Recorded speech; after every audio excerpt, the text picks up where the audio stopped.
సంవత్సరాల తరబడి ఎన్ని మందులు వాడినా మీ మోకాల నొప్పులు తగ్గట్లేదా? ప్రాణ పెయిన్ క్లినిక్ లో అత్యాధునిక చికిత్స.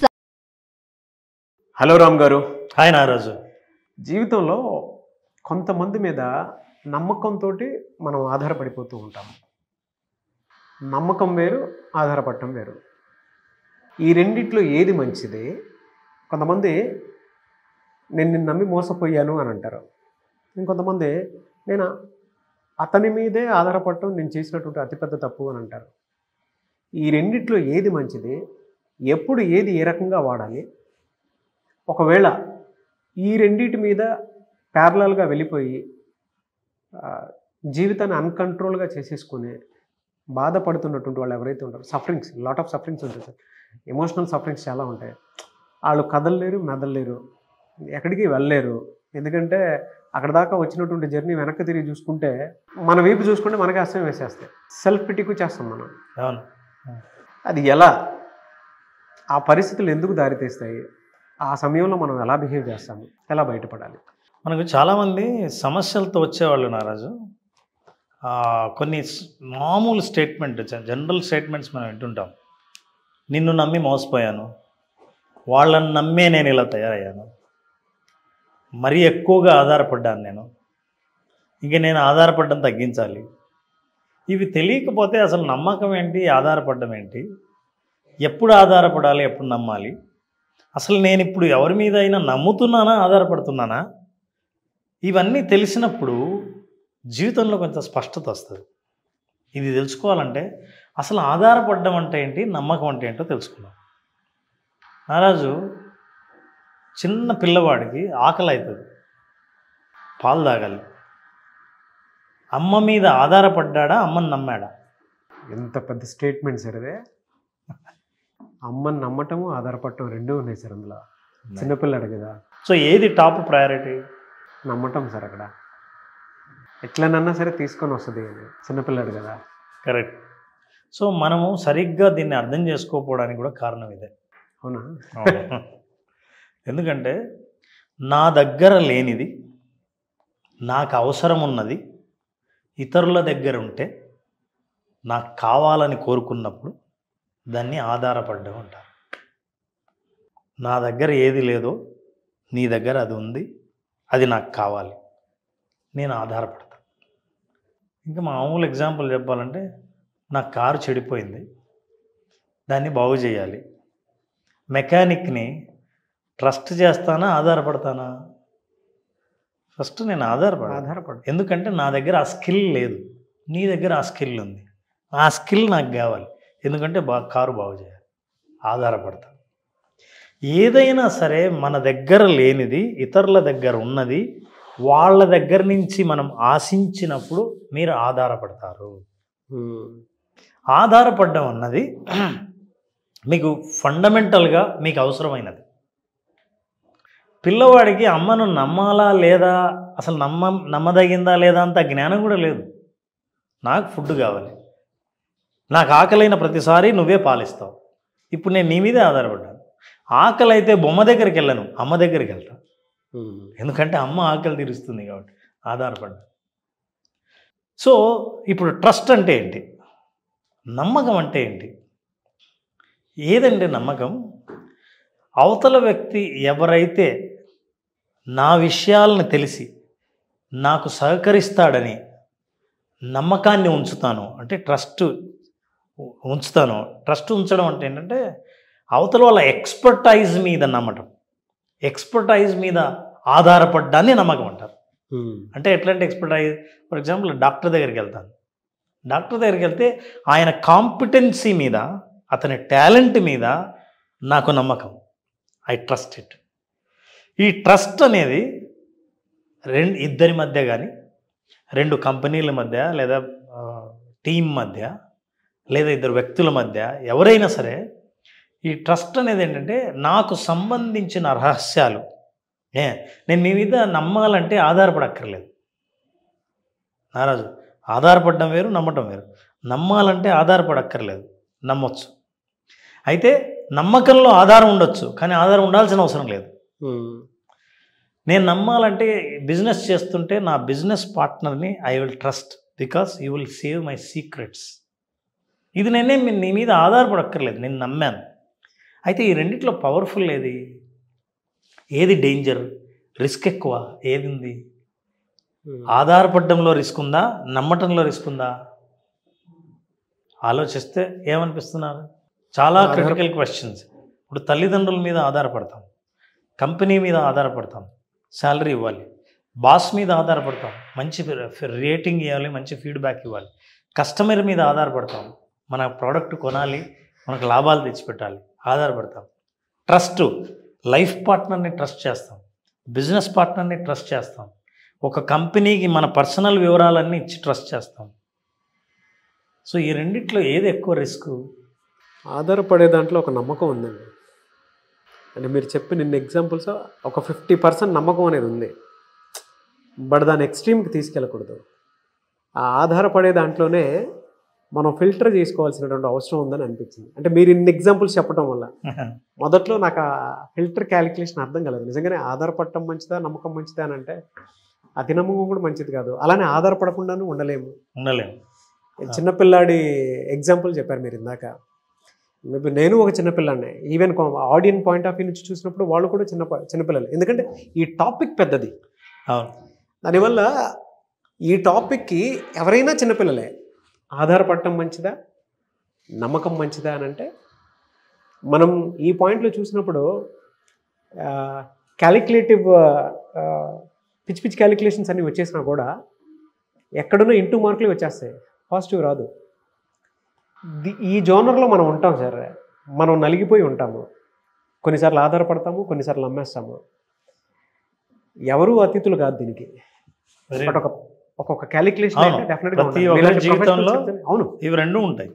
అయితే అందరూ చిన్నపిల్లలే, ఎందుకంటే చిన్నపిల్లలు. It's emotional trap, emotional trap. అదే ప్రేమతోనూ ఎమోషనల్ నీడ్, అందులో ప్రేమ ఉంటుంది, బ్లాక్మెయిల్ కూడా ఉంటుంది, బోత్ ఉంటాయి. Correct.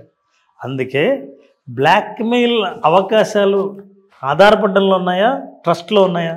This is very critical, మనం అర్థం చేసుకోవాలి. I will explain you. Trust is more risky. ఎందుకంటే ఎవరితో కలిసి జీవితాంతం ప్రయాణిద్దామని అనుకున్నావో వాళ్ళని ట్రస్ట్ చేస్తాం. ఆధారపడ్డం, ఫర్ ఎగ్జాంపుల్ నేను ఇందాక చెప్పిన నా కారు మెకానిక్ మీద నేను ఆధారపడినప్పుడు అతని మీదే ఆధారపడక్కర్లేదు. నేను ఈ మెకానిక్ కాకపోతే ఇంకో మెకానిక్, కాకపోతే నా దగ్గర టాలెంట్ లేదు, ఆ స్కిల్ లేదు. ఆ స్కిల్ ఉన్న ఎవరి దగ్గరైనా నేను ఆధారపడవచ్చు. కానీ ట్రస్ట్ మాత్రం నేను ఎవరినైనా నమ్మలేను. నేను నమ్మేది ఎవరినంటే నా లైఫ్లో చాలా కాలం పాటు ఎవరితో ప్రయాణం చేద్దామని అనుకున్నానో వాళ్ళని ట్రస్ట్ చేస్తాను.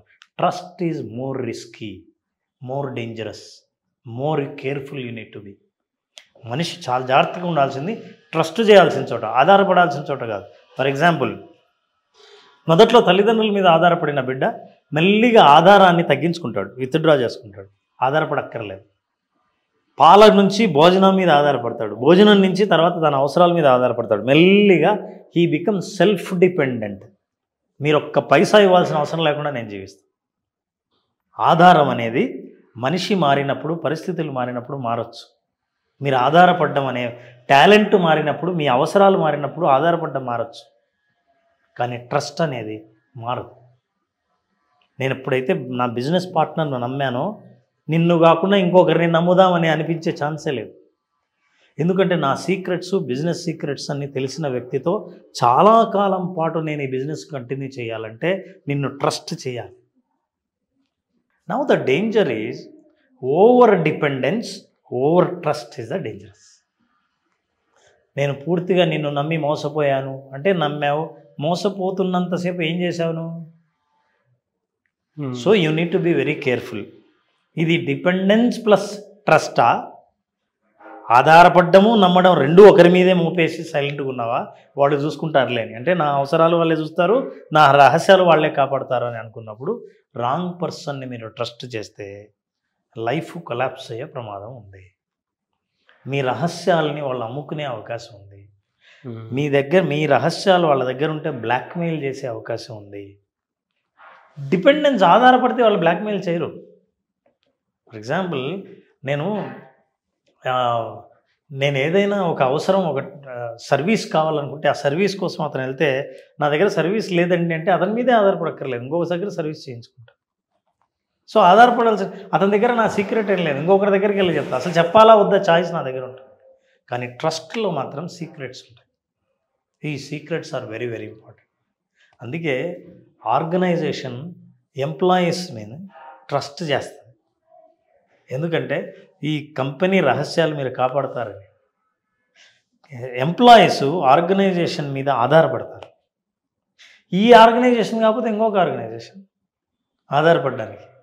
కానీ ట్రస్ట్ని ఇతన్ని కాకపోతే వేరే వాళ్ళని నమ్ముదాం అని ఉండదు. ఒకసారి నమ్మితే ఆ వ్యక్తి మీద కంప్లీట్గా మనం ట్రస్ట్ ఉంచాల్సి వస్తుంది. కాబట్టి ట్రస్ట్ ఈజ్ ద చాలా critical secret and we need to understand trust is risky. ఈ రెండు మనం అర్థం చేసుకున్నప్పుడు లైఫ్లో మీరు ఎవరి మీద ఆధారపడ్డారు, ఎన్నాళ్ళు ఆధారపడుతున్నారు? కామెంట్ బాక్స్లో పోస్ట్ చేయండి. మీ అనుభవాలు ఏవైతే ఉన్నాయో, సగానికి సగం జీవితం నాశనం చేసుకున్నటువంటి సందర్భాలు మనుషులే మన చుట్టుపక్కల ఉన్నారు. ఈవెన్ నేను కూడా దానికి అతీతం కాదు. అంటే మీ ఎమోషన్స్ని పెట్టండి. మీరు దేనివల్ల ఆధారపడటం వల్ల జీవితం నాశనమైందా, నమ్మకం వల్ల జీవితం నాశనమైందా, ఆధారపడి నమ్మకంతో జీవితాన్ని నాశనం చేసుకున్నారు అనేది మాత్రం correct. Naraju, what you said is right. అయితే మేజర్ డిఫరెన్స్ అర్థం చేసుకోవాలంటే ట్రస్ట్ అన్నది రెండు వైపులు రావాల్సింది. డిపెండెన్స్ ఒకవైపు చాలు. మెకానిక్ నా మీద ఆధారపడక్కర్లేదు, నేను మెకానిక్ మీద ఆధారపడతాను. మెకానిక్ ఈ మెకానిక్ మీదే ఆధారపడక్కర్లేదు, ఇంకో మెకానిక్ దగ్గరికి వెళ్ళచ్చు. So it is one sided. Trust both two side. ఇది important. You have to trust me, I have to trust you. అయితే ఎప్పుడు ఆధారపడాలి, ఎప్పుడు నమ్మాలి?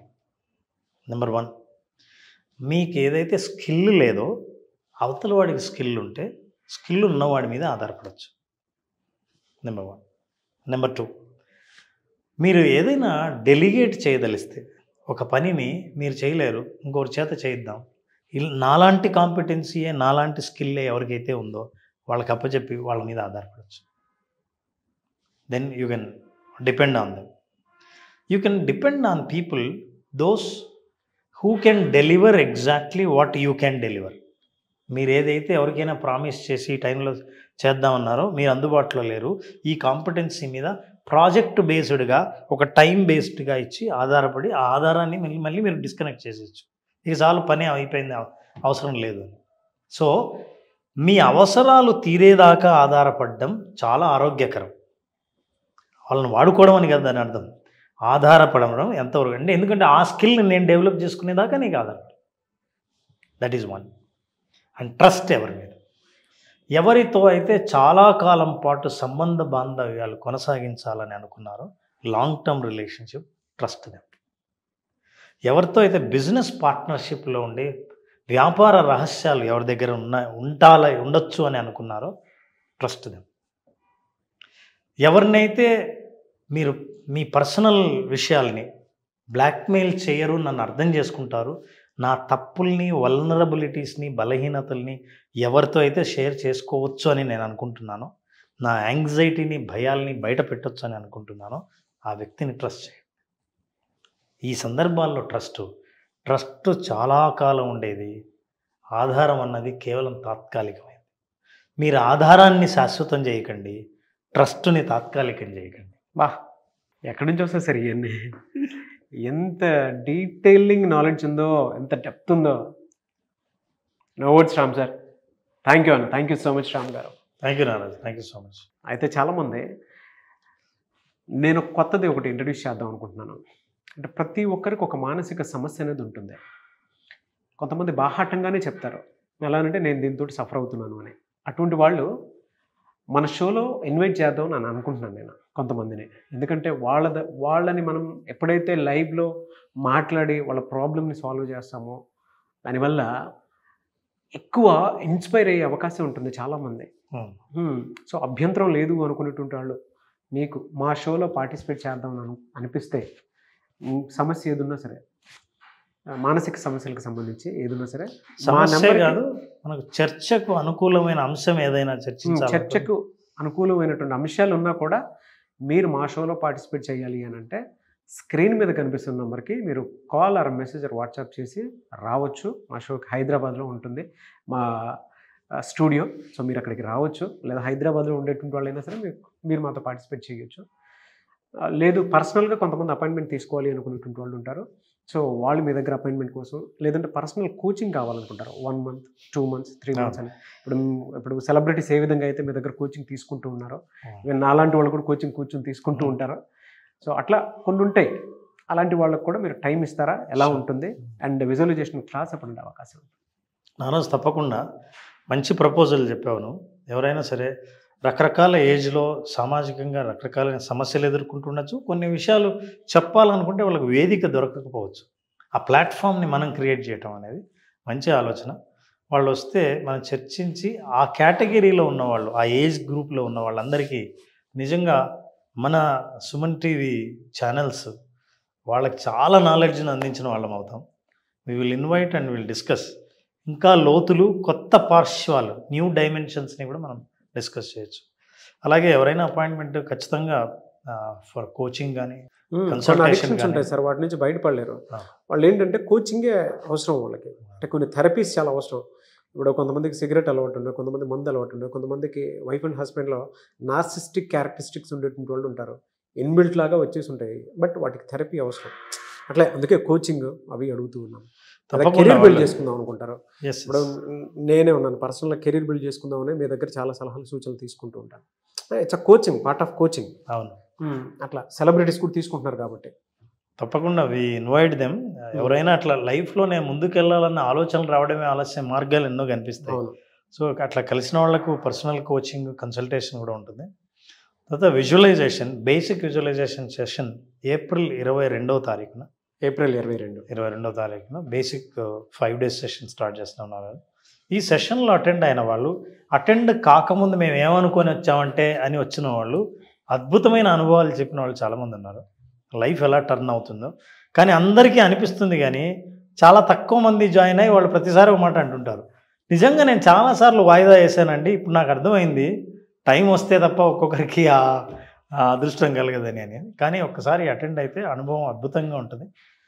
ఏప్రిల్ 22వ తేదీన 5 రోజుల పాటు జరిగే basic art of visualisation session attend అయినప్పుడు లైఫ్ న్యూ డైమెన్షన్ ఎలా ఉంటుందో చూడొచ్చు. డెఫినెట్గా అండి. ఏప్రిల్ 22వ తారీఖు విజువలైజేషన్ క్లాస్కి మీరు అటెండ్ అవ్వాలి అనుకుంటే మీకుండేటువంటి సామాజిక సమస్యలు, వ్యక్తిగత సమస్యలు, వాటి నుంచి బయటపడడానికి అవకాశం ఉంటుంది, కెరీర్లో ఎదగడానికి అవకాశం ఉంటుంది. సో ఈ అవకాశాన్ని మాత్రం మిస్ చేసుకోవద్దు. Wish you all the best. మీరు ఎన్రోల్ చేసుకోవాలనుకుంటే స్క్రీన్ మీద కనిపిస్తున్న contact number call or message WhatsApp చేసి వెంటనే ఎన్రోల్ చేసుకోండి. ఒకవేళ మీకు కనెక్ట్ అవ్వట్లేదంటే మిస్టర్ నాగ్ అఫీషియల్ 1 అని నా ఇన్స్టాగ్రామ్ ఐడి ఉంది, దానికి మీరు పర్సనల్ మెసేజ్ పెడితే నేను రామ్ గారి టీమ్ ఫార్వర్డ్ చేస్తాను. ఆ విధంగా సరే మీరు అప్రోచ్ అవ్వచ్చు. అండ్ ఈ వీడియో లైక్ చేయండి, షేర్ మాత్రం తప్పకుండా చేయండి. ఇలాంటి మరిన్ని వీడియోస్ కోసం మా ఛానల్ ఫాలో అవ్వండి. Thank you so much Ram గారు. Thank you Naraj. సుమన్ టీవీలో మీ పర్సనల్ అండ్ బిజినెస్ ప్రమోషన్స్ కోసం కింది నెంబర్కి కాంటాక్ట్ చేయండి.